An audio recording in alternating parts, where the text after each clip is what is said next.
Parece que os planinhos da oposição com essa história de CPI do Xing Ling vírus estão dando muito errado. E como que a gente fica? Feliz, contente e vem aqui fazer vídeo no YouTube para contar a novidade para os coleguinhas. Mas no vídeo de hoje eu vou mostrar também que, além de correr um seríssimo risco de Renan não pegar a relatoria da CPI do Xing Ling vírus, o senador saltitante Randolph Rodrigues está dando botes com o bumbum nas redes sociais por causa dessa história. Teve reuniãozinha já. Hoje vai ser definido essa história, eu vou contar tintim por tintim, mas eu quero falar também sobre o Bolsonaro, que esteve na Bahia e subiu o tom com a oposição, ficou todo mundo desesperado. Temos também vazamentos, mais vazamentos no governo. E por favor, não fiquem bravos com o Mensageiro, eu só estou aqui expondo o que eu estou vendo e a minha opinião, porque assim, tanto vazamento no governo é uma coisa meio suspeita, mas temos também Gleisi Hoffmann surtando para variar e mais algumas outras coisinhas, e eu prometo, fica comigo até o fim do vídeo, que no final do vídeo tem uma notícia muito boa. Então, se você já gostou das pautas de hoje, me ajuda a espalhar essas informações, curtindo, comentando e principalmente compartilhando muito esse vídeo nas suas redes sociais, grupos de Face e Zap. Dá uma verificada na tua inscrição aqui no canal, vê se ela continua ativa,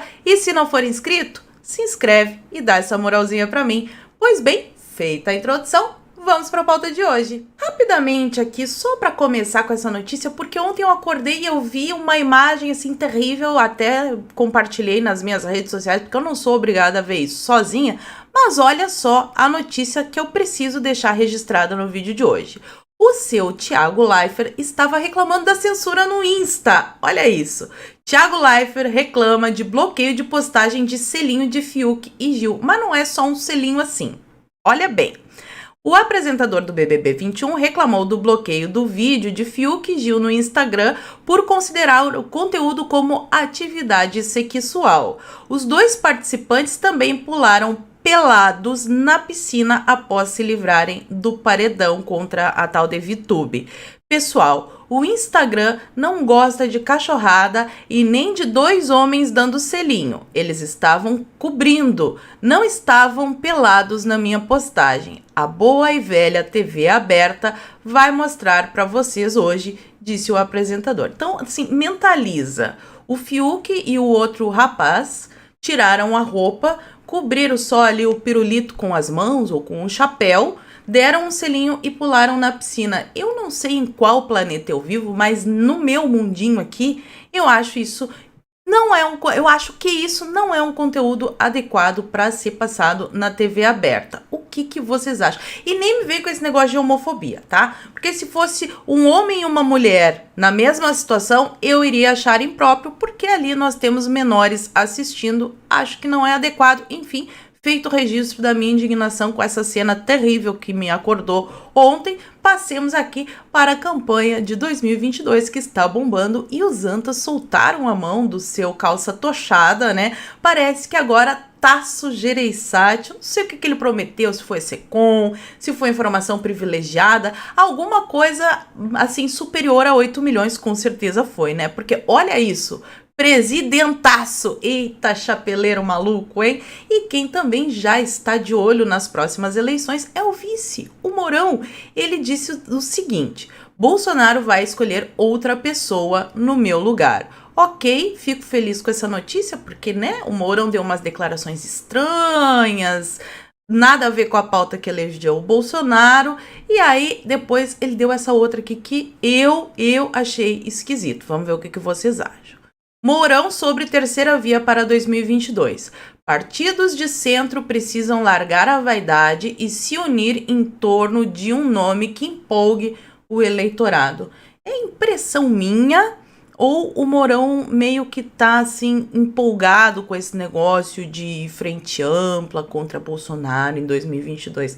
É paranoia da minha cabeça ou ficou parecendo mesmo com isso aqui que ele falou? Conta pra mim aqui nos comentários que eu quero saber a opinião de vocês. E Bolsonaro esteve ontem na Bahia, assim, uma multidão recebeu ele, que é para deixar bem claro que a popularidade do presidente está em alta sim. Eles ficam com essa narrativa de que é só na internet, que são robôs. pipipipopopó, mas vamos ao que o Bolsonaro falou. Eu gostei. Agora vamos ver se vai se concretizar. Ele disse o seguinte: não estiquem a corda mais do que já está esticada. É inconcebível os direitos que alguns prefeitos e governadores tiveram por parte do STF. É inconcebível. Nem estado de sítio tem isso. E é verdade, né? Bolsonaro completou: não estiquem a corda mais do que já está esticada. As Forças Armadas estão aí para garantir a lei e a ordem e para cumprir integralmente a nossa Constituição. Resta saber se a onça ainda está bebendo água, quanta água a mais ela vai beber, porque, assim, na minha visão, o troço já passou do limite há muito tempo. E arrematou dizendo: está chegando a hora do Brasil dar um novo grito de independência, porque não podemos admitir que alguns pseudo-governadores queiram impor a ditadura no meio de vocês, usando do vírus para subjugá-los. Gostei muito da fala do Bolsonaro e gostaria ainda mais se assim se tornasse realidade e as pessoas tivessem de volta o seu direito de ir e vir e de trabalhar garantidos. E no meio da confusão toda, teve uma jornaleira da extrema imprensa que foi fazer perguntinhas sobre a história do CPF cancelado, né? E o que Bolsonaro, delicado como um elefante, respondeu? O seguinte: não tenho que perguntar, deixa de ser idiota. Pronto, né? Não preciso nem contar para vocês o mimimi que foi a jornalista dizendo que Bolsonaro estava agredindo uma mulher. Com certeza isso aqui vai entrar no próximo relatório dos jornalistas como agressão, mas a única cena que me vem na cabeça é do Ciro dando um empurrão uma vez num jornalista e mandando ele para aquele lugar. Mas aí ninguém reclamou, a imprensa não reclamou porque ele é moderado. E passando vergonha como sempre, temos aqui a japonesa, não sei se pode chamar a japonesa de japonesa, mas enfim, temos a Thaís Oyama dizendo: foto de Bolsonaro com CPF cancelado envergonha até bolsonaristas, segundo as vozes da cabeça dela. Só trouxe isso aqui para comentar porque essa história do CPF cancelado é uma brincadeira antiga na internet, que é quando um marginal que vai assaltar alguém, algum trabalhador, né, acaba perdendo a vida. A gente brinca dizendo que foi mais um CPF cancelado. Não tem nada a ver com a pandemia, isso aí é de muito antes, mas o que importa para eles é criar a narrativa. E quem deu um prato cheio para criar a narrativa foi o seu Ramos, né? Tá lá na Casa Civil. Agora, olha só, eles te fizeram uma lista com a história da CPI do Xing Ling vírus, das possíveis acusações para levantar dados, e esse e-mail foi parar casualmente na caixa do jornalista do UOL. E olha como é que o G1 noticiou. No último domingo, a gente ficou sabendo que o Ministério da Casa Civil elaborou uma lista com várias questões sobre respostas do governo à fraudemia. A gente ficou sabendo. Cara, como que isso foi parar na caixa de e-mails da extrema imprensa? Quem falou a respeito disso foi o Onix. Lista do governo para a CPI é criticada no Planalto e opõe Ramos e Onix. A estratégia elaborada pelo general, que antes cuidava da articulação com o Congresso, foi apontada por alguns interlocutores do presidente como uma ideia de militar que não tem visão política. Não se dá munição aos inimigos, disse um auxiliar. Só ouvi verdades. Não, e vindo de um general. Gente, imagina esse general fazendo estratégia numa guerra e vazando todas as táticas dele pro inimigo. É sem noção, né? Fechando aqui essa matéria, a falha de Ramos na avaliação de fontes do governo é que não se trata de um tema delicado como este, enviando e-mail a diversos ministérios. A grama é verde, seu Ramos. Já que a chance de vazamento aumenta. O melhor a se fazer, diz uma fonte do governo, é agir de forma organizada, porém discreta. Tem que falar o básico da política, porque o seu Ramos só viaja na maionese e dá munição para o inimigo. E isso vindo de um general. Tá feia a coisa das nossas Forças Armadas, né? E ele foi tão assim, sem noção, que até a Tebet sambou na cara do Ramos. Burrice aguda ao quadrado, diz Tebet sobre lista do Planalto para a CPI. E sem contar que agora, né, eles estão sabendo qual que vai ser, por onde, para que lado vai a estratégia da defesa do governo. Que mancada, hein, seu Ramos? Esse negócio de vazamentos para a imprensa é um problema sério que tem que ser resolvido no governo, né? Não dá para continuar assim. Pois bem, passemos à notícia do dia. No final do dia de ontem, a deputada Carla Zambelli postou o seguinte: urgente, o juiz Charles Renaud, não sei se é assim que pronuncia, da 2ª Vara Federal de Brasília, atendeu ao pedido de liminar da nossa ação popular e suspendeu o nome de Renan Calheiros para a votação que decidirá a relatoria da CPI. Agradeço ao Dr. Sormani e a todos os apoiadores. Essa vitória é de vocês. Até que enfim, uma boa notícia. E quem estava dando botes saltitantes com seu bumbumzinho é o senador DPVAT, o Randolph. Olha isso, né? A Veja, claro, noticiando, né? Canetada de juiz do Distrito Federal na CPI é liminar da cloroquina, diz o Randolph, né? A canetada do Barroso mandando abrir a CPI não tem problema nenhum. E aí ele deu a seguinte declaração, né? A decisão foi tomada no início da noite pelo juiz de primeira instância Charles Renaud Frazão de Moraes, que atendeu a um pedido da deputada bolsonarista Carla Zambelli. Calheiros prometeu recorrer. A reunião desta segunda, véspera da instalação da comissão parlamentar de inquérito, ocorre na casa do senador Omar Aziz, escolhido em acordo para presidir o colegiado. Então, eles se reuniram, o Renan Calheiros vai recorrer. Agora a dúvida que fica é o seguinte: o próprio Renan, já mostrei em vídeo aqui para vocês, falou que ele é suspeito nos casos ali envolvendo o filhinho dele. A gente tem também o pai do Barbalho nessa história toda. E agora temos aí o seu Tasso, que parece que é pré-candidato a presidente, não sei se isso é oficial ou não.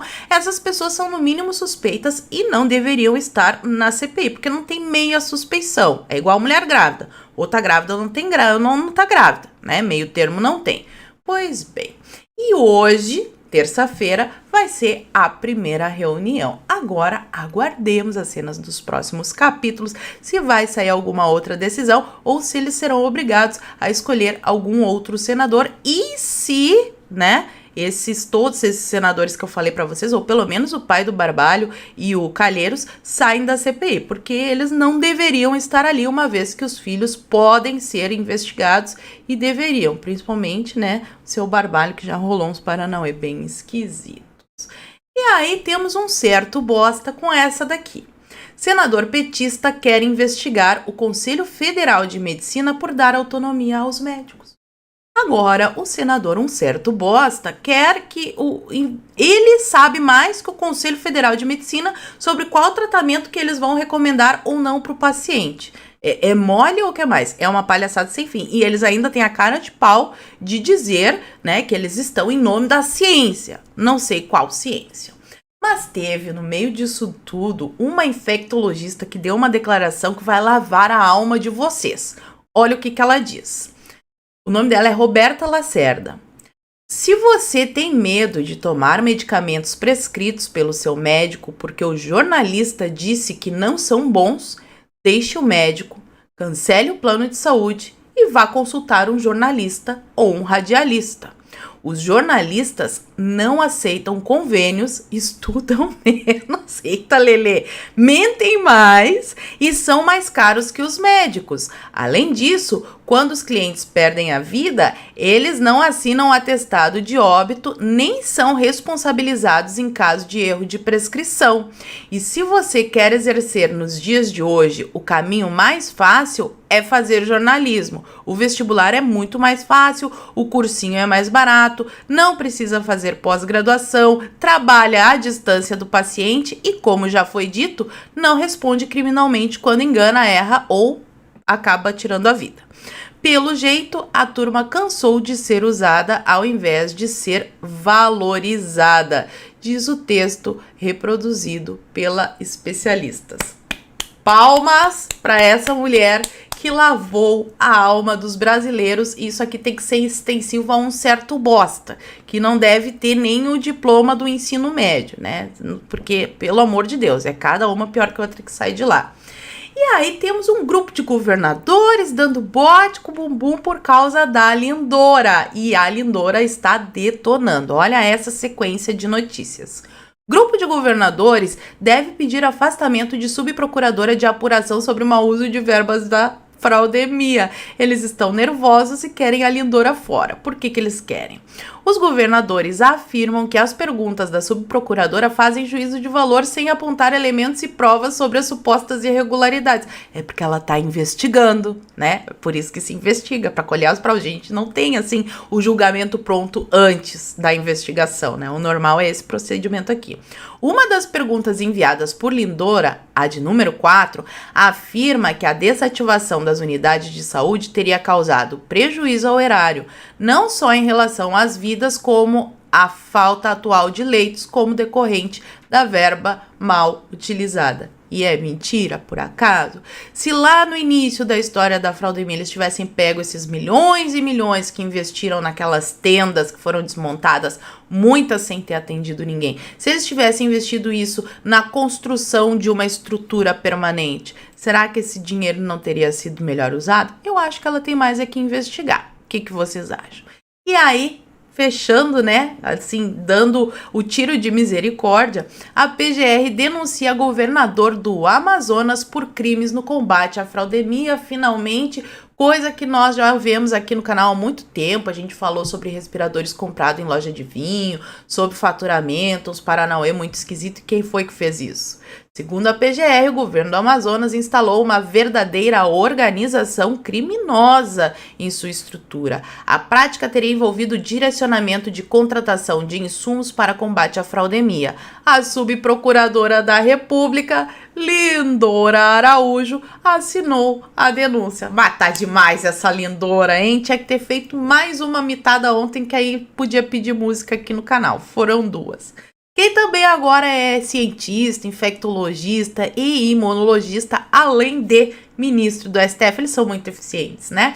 É o Levan, nosso querido amigo Levan, negou o pedido da Anvisa e mantém o prazo de análise sobre a importação da picadinha russa. O melhor de tudo é esse parágrafo aqui, isso aqui é sensacional. No caso, uma eventual recusa da autorização pleiteada pelo Estado do Maranhão por parte da Anvisa deverá estar calcada em evidências científicas de que a vacina em questão desatende os requisitos técnicos estabelecidos pela comunidade científica doméstica e internacional, não se admitindo a mera alegação de insuficiência da documentação ou simples alusão a potenciais riscos. Eu gostaria de saber o que essas pessoas entendem como ciência, porque assim, sem os dados, sem os documentos, como é que a Anvisa vai dizer se sim ou se não para um negócio que é sério, gente? É uma substância que está sendo injetada no corpo das pessoas. E se der bosta, se der algum problema, quem vai responder é o Levan? Não, né? Quem vai responder não é o Levan. Eles ainda vão botar a culpa no Bolsonaro, com certeza. Agora, isso daqui eu achei assim... Aí eles ainda têm a cara de pau de dizer que tem que estar calcado em evidência científica sem ter dados. Como é que tu vai ter uma evidência científica sem os dados? É que eu sou meio burrinha, de certo, eu não entendi. E essa notícia aqui que eu tive que trazer, né, que é pra deixar o calcinho atochado ainda mais nervoso, que ele já tá ali, né, deixado, largado de lado. Passaporte do Xing Ling vírus europeu deve excluir picadinhas não aprovadas na União Europeia, como, por exemplo, a Placebovac do calcinha atochado. Então, essa galera toda aí que tomou a Placebovac não vai poder viajar para a Europa. Vai ter que tomar a que eles aprovam, que eu não sei qual é. E para que fique o registro aqui, coisa que a grande mídia não quer divulgar muito, só o Brasil e outros 3 países aplicam mais de 1 milhão de picadinhas por dia. Estados Unidos, China e Índia passaram a marca, mas outro grande produtor de vacinas, o Reino Unido, não alcançou o patamar do Brasil. E isso que eles são produtores da picadinha. Eu quero ver como é que eles vão pegar algum argumento ali para tentar derrubar o Bolsonaro, porque o governo está fazendo tudo certinho. As pessoas têm a liberdade. Quer fazer o tratamento? Faz o tratamento. Agora, obrigar todo mundo, aí é outros 500, né, meus amigos? Temos Glaze, essa daqui eu achei demais também, muito engraçado, muito divertida a Glaze, tá? O presente de Glaze, a chefe do PT, a Jair Bolsonaro. Presidente nacional do petismo, deputada, apaga o Petrolão. Se liga na loucura da mulher. Não concordo que houve corrupção na Petrobras durante os governos do PT. Gente, o que será que ela tá tomando, hein? Tem que descobrir que eu vou querer uns 2 desse, porque o barato é bom. E aí, para não ser acusada de fake news, eu peguei uma matéria do seu Chilique Moça Brasil, da revista Oia, que diz o seguinte: Gleisi Hoffmann foi eleita com dinheiro desviado de aposentados pelo marido, indicam planilhas. Será que é por isso que ela acha que não teve corrupção? Talvez, né? E outra pauta que é importante, porque vocês já viram, né? Cada vez mais pessoas vão tomando a picadinha, sou uma pessoa que tem esperança, a vida aos poucos vai voltar ao normal e o que vem forte agora é a pauta ambiental. E eles estão votando ali um PL para regulamentar as atividades nas terras indígenas. E a gente sempre ouve, assim, que os índios são contra, pipipipopopó. Então, Titia Paula foi lá e pegou uma notícia da Câmara dos Deputados com os depoimentos de cair o queixo que precisam ser divulgados. Então, aqui, Câmara dos Deputados é a fonte, tá? Indígenas discordam sobre regulamentação de atividades econômicas em suas terras. A gente sabe, né, que muitos são capitaneados ali pela esquerda e que não querem, vem com todo esse discurso, mas nós temos ali cabeças pensantes que deram as seguintes declarações. O Ubiratã de Souza Maia, da etnia Wapixana de Roraima, disse que várias comunidades indígenas desejam a regulamentação de atividades econômicas em suas terras por meio do PL 191 de 2020. Na visão dele, se a comunidade indígena não deseja atividades econômicas em seu território, deve ser respeitada. Liberdade, né? A comunidade que quer tem as suas atividades e a que não quer não tem as suas atividades. Ele afirma ainda que atividades como exploração de minérios e agricultura em larga escala já ocorrem hoje de forma ilegal, inclusive envolvendo indígenas.